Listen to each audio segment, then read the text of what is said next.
مختلف صورتوں کے نا مختلف فضائل نبی پاک نے بیان فرمائے۔ حضرت علی المرتضیٰ شیر خدا رضی اللہ تعالیٰ عنہ فرماتے ہیں کہ نبی پاک علیہ السلام نے فرمایا ہر چیز کی ایک دلہن ہوتی ہے۔ دلہن بیوی کے معنوں میں نہیں، دلہن سجی ہوئی چیز کو کہتے ہیں، عرب کے اندر دلہن ہے سجی۔ فرمایا ہر چیز کی ایک دلہن ہوتی ہے، تو فرمایا قرآن کی دلہن سورہ رحمان ہے، یہ سجی ہوئی صورت ہے یہ نا۔ اور اللہ بار بار کہتا ہے، بار بار فَبِأَيِّ آلَاءِ رَبِّكُمَا تُكَذِّبَانِ، او انسان تو اپنے رب کی کون کون سی نعمت کو جھٹلائے گا؟ پلٹ کے دیکھ تو صحیح، تو اپنے آپ کو دیکھ لے، اپنی آنکھیں ہی دیکھ لے، اپنا گھر ہی دیکھ لے، تو غور تو کرنا ذرا۔ یہ نا بہت سارے لوگوں کو بڑی دشواری ہوتی ہے، وہ ہر وقت ہاتھ میں رومال پکڑے رہتے ہیں، کہتے ہیں جی میرے منہ سے نا کئی دفعہ قطرہ نکل جاتا ہے تھوک کا، تو کسی کے منہ پہ پڑ جاتا ہے۔ میں ایک تحقیق دیکھ رہا تھا کہ جو لبلبا ہے نا آپ کی زبان کے نیچے، اگر زبان خشک ہو جائے تو کسی کھانے کا مزہ ہی نہ آئے۔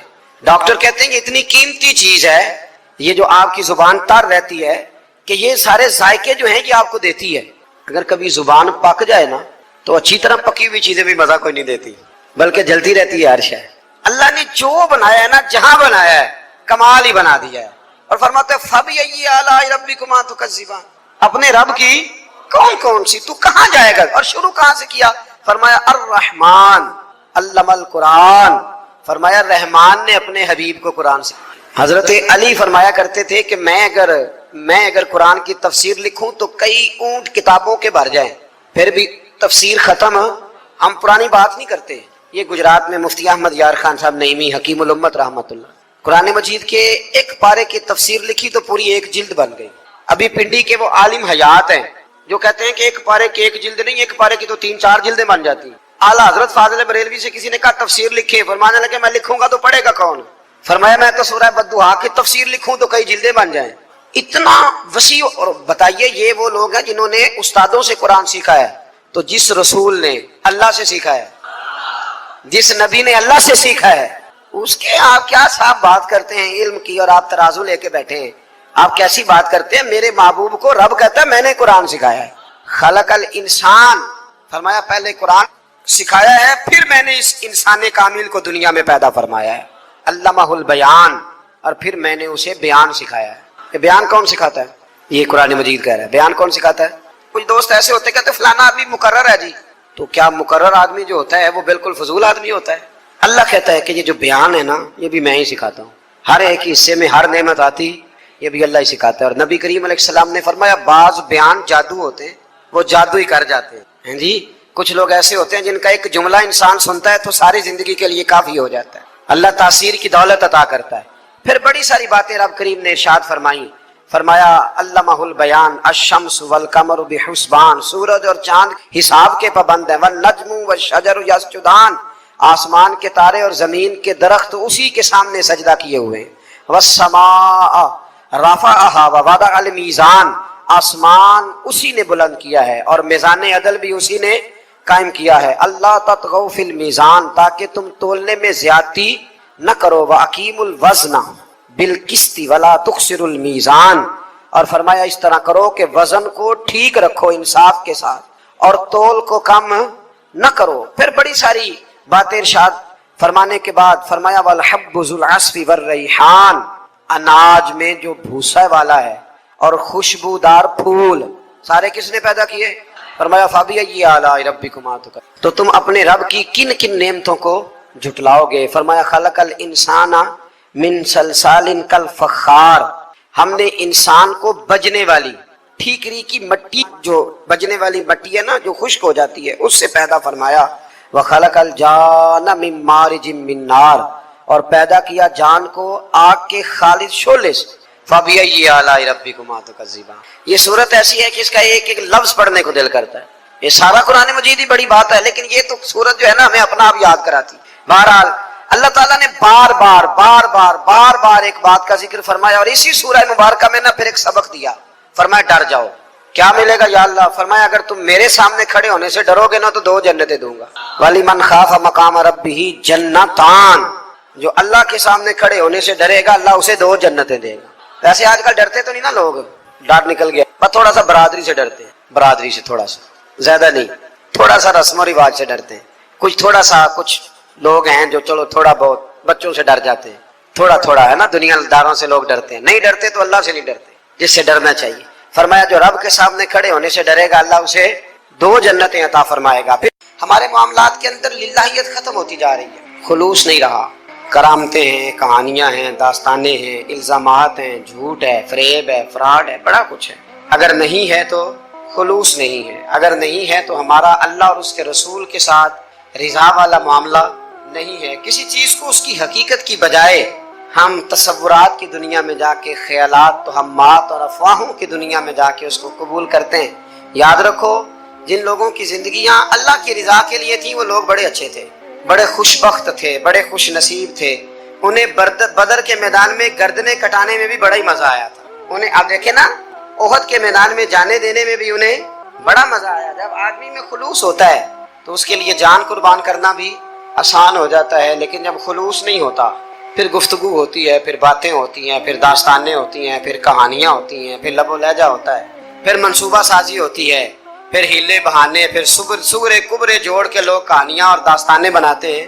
خلوص اور للہیت کے ساتھ اللہ کی بارگاہ میں جھکے، عبادتوں کا، ریاضتوں کا، تلاوتوں کا جتنا اللہ ہمیں موقع دیتا ہے اس میں خلوص شامل کرنے کی کوشش کریں، للہیت شامل کرنے کی کوشش کریں، اللہ کی رضا شامل کرنے کی کوشش کریں۔ ہمارے آج کل کے جتنے امور ہیں ان امور کے اندر دنیا داری غلبہ کرتی چلی جا رہی ہے، ہر کام میں دنیا داری کی آمیزش ہو جاتی ہے، نہ چاہتے ہوئے بھی، نہ ارادہ کرتے ہوئے بھی، بہت ساری جگہوں پہ۔ اور دنیا داری اتنی غالب ہو گئی ہے کہ دنیا ہی دنیا نظر آنے لگ گئی ہے، دنیا ہی دنیا، یعنی کوئی چیز کیمرے کی آنکھ سے چھپ نہیں پا رہی، کوئی بات ایسی نہیں جس پر لوگوں کی نظریں نہ ہوں۔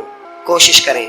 اور عجیب بات یہ ہے کہ دنیا داری ہو، دولت ہو تو اس کو چھپا کے رکھا جاتا ہے، اور دین کی کوئی بات ہو اس کو نشر کرنا ضروری سمجھا جاتا ہے تاکہ لوگوں کو میرے تقوی اور میری پرہیزگاری کی خبر جلدی جلدی مل جائے۔ چھوڑیں ریاکاریاں، چھوڑیں تصنع، کوئی بھی کام کریں تو پہلے دل سے فتویٰ پوچھیں، پہلے اپنے آپ سے پوچھیں کہ یہ جو کام میں کر رہا ہوں، جس طرف میں جا رہا ہوں، یہ بات درست ہے کہ نہیں۔ پھر جب آپ سمجھ لیں کہ بات درست ہے پھر اس پر اور محنت کریں اور خلوص کا مظاہرہ کریں۔ تو یہ جو ہمارا مزاج ہے نا لوگوں کو دکھانے کا، بتانے کا، سنانے کا، شیخ ابو العباس مرسی فرماتے کہ مجھے کئی دفعہ محبوب کریم علیہ السلام کا دیدار نصیب ہوا، میرا اور حضور کا معاملہ تھا، پھر میں نے لوگوں کو بتانا شروع کر دیا۔ فرماتے ہیں پھر انہوں نے آنا چھوڑ دیا، اس لیے کہ کچھ باتیں ایسی ہوتی ہیں جو بتانے کی نہیں ہوتی، لیکن کچھ بندوں کو بشارتیں ہوتی بڑی ہیں، وہ ان بیچاروں کو بد ہضمی ہو جاتی، وہ بتائیں نا جب تک 20 لوگوں کو، تب تک ان کی وہ بد ہضمی ختم ہے۔ حالانکہ ہر چیز بتانے کی، دکھانے کی، سنانے کی، ہر چیز کی وضاحت دینے کی نہیں ہوتی، ہر چیز ایسی نہیں ہوتی۔ حضرت ابو ہریرہ جیسے لوگ فرمایا کرتے تھے علم کی 2 تھیلیاں، ایک کھولی ہے، دوسری کھولو تو مجھے قتل کر دو۔ ہر چیز کو بتانے سمجھانے کی ہوتی ہے۔ تو خلوص دیکھیں کتنا ہے، اس میں للہیت کتنی ہے، اللہ کی رضا کتنی۔ میرے نبی رحمت صلی اللہ تعالی علیہ وسلم نا حضرت معاذ ابن جبل کو جب یمن کے لیے روانہ کرنے لگے تو رسول پاک علیہ السلام نے بڑی نصیحتیں فرمائیں۔ ان نصیحتوں میں درد بڑا تھا، کیوں؟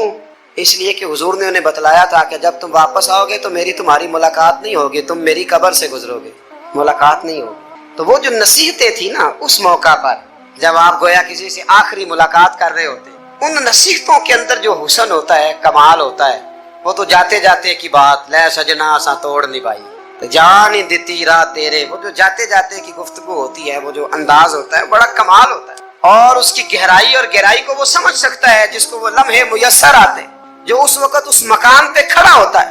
حضرت معاذ ابن جبل رضی اللہ تعالیٰ عنہ تڑپ کے روئے کہ حضور کیا فرما رہے ہیں؟ حضور کوئی خاص نصیحت تو نبی پاک نے بڑا کچھ فرمایا، ایک جملہ حضور نے یہ کہا، معاذ عمل جتنا بھی کرنا خلوص کے ساتھ کرنا، اور محبوب نے فرمایا تیرا خلوص کے ساتھ کیا ہوا تھوڑا عمل بھی رب کی بارگاہ میں زیادہ بنا کے تیرے لیے ذریعہ نجات بن جائے گا۔ جتنا بھی کرنا خلوص کے ساتھ کرنا، بولیے خلوص کے ساتھ کرنا، للہیت کے ساتھ کرنا، اس کے اندر کوئی کمزوری نہ آنے پائے، للہیت کے ساتھ، خلوص کے ساتھ، رواداری کے ساتھ، پیار کے ساتھ کرنا۔ میرے بھائیوں، یہ سمجھنے کا مقام ہوتا ہے کہ جب ہم اللہ اور اس کے رسول صلی اللہ علیہ وسلم کی رضا کے لیے کوئی عمل کرتے ہیں تو اس کا بھی ہمارے دل کو پتہ ہوتا ہے، اور جب اندر ریاکاریاں ہوتی ہیں تو ہمارے دل کو اس کا بھی پتہ ہوتا ہے۔ ہمیں دونوں باتوں کی خبر ہے۔ اب ہمیں خود سوچنا ہے، ہمیں خود فکر کرنی ہے، غور کرنا ہے کہ ہمارا انداز۔ ایک بزرگ تھے امام غزالی نے لکھا ہے، انہوں نے 7 سال پورے